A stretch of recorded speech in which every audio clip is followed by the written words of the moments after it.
نو ته چې واقعات کې خپل اولاد ته نو د نبی اسلام مبارک د اهل مبارک او واقعات ډېر کوه چې د اهل بیت سره محبت پیدا شي د پزړه کې د اهل بیت مینه پیدا شي نو قسم دې چې ستاد او منستاد والدینو مینه به خامخا چې کوم دې د پزړه کې الله پیدا کړي دا په برکت باندې برکت خو ډېر دی کنه د اهل بیتو وی جنید بغدادي رحمت الله علیه د زمانه عظیم پهلوانو وی د شامو تر مصر پورې د پهلوانۍ چرچې مشهورې وي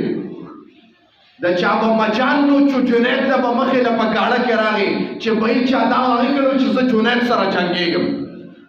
داسې پهلوان زما محترم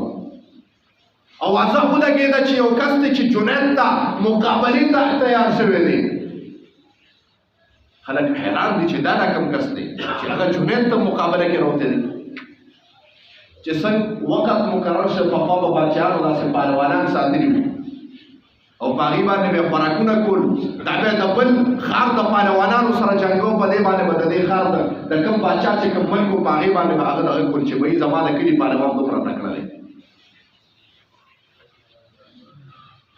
وی یو کس دی چې جنید ته مقابله کې تیار دی کله چې ګاړه ولګېده او مقابله شروع شوه چې ویې کتل هغه کس داسې کمزوری غوندې دی او نری شان دی غریب چې کوم دی ګرځېدی هم نشي سم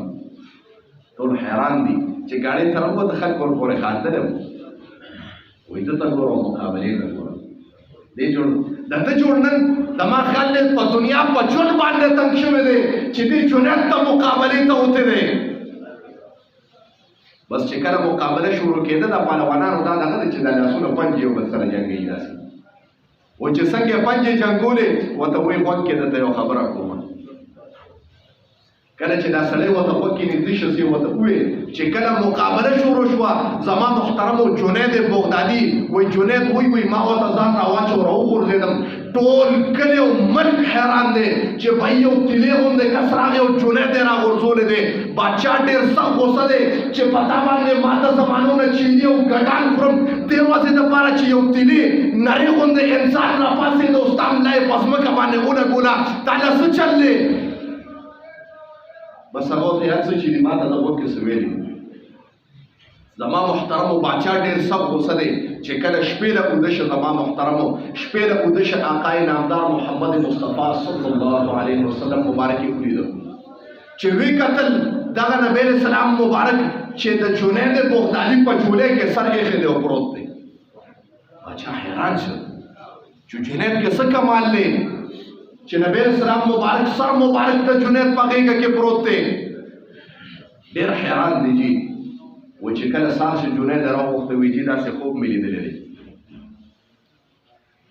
جنید بغدادي رحمت الله علیه ورته وایي خوب به څنګه داسې نه ویني وایي چې تا په ما باندې لعنتونه وې د خلکو په مخ کې چې هلکه دا تا څه چل وکړو وایي قسم دی زه چې کله ګاډۍ ته ووتم او د کس ما له غوږ کې ته چې وایي چې ته څنګه راوغورځولې وایي ده زما غوږ کې یو کلمه وي ما ته یې وایي چې زه اهل بیت یم د نبی اسلام مبارک په اولاد کې راځم خو درې څلور ورځو نه مې اولاد وږي دی کور کې زما راشد نشته چې زه خپل اولاد له څه اوسم یا زما اولاد خوراک وکړي او زما دا عادت نه دی د نبی اسلام مبارک اهل یم چې سوال وکړم ځکه دې دپاره راغلی یم چې باچا انعام مقرر کړی دی که چا جنید راوغورځو دونه اشرفۍ به میلاویږي ما وایي که تا راته ځان نه وغورځو نو ما ته به اشرفۍ ملي شي زما اولاد ته به چې کوم دی دغه مې نوشي خوراک دي ټول سبحان الله سبحان الله دې دپاره وایي هغه چې مې وغورځاوی وایي قسم دی کوم خوب چې تا لیدلی دی دغه خوب دی جنید هم لیدلی دی بیا د هغه نه د زمانې غوث جنید بغدادي رحمت الله علیه